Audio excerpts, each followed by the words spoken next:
మనసు ఉంది, మమత ఉంది, పంచుకునే నువ్వు తప్ప. ఊపిరి ఉంది, ఆయువు ఉంది, ఉండాలనే ఆశ తప్ప. ప్రేమంటేనే శాశ్వత విరహం అంతేనా?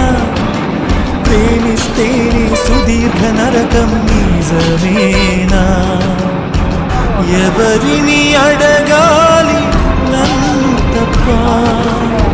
చివరికి ఏమవాలి నన్ను తప్ప?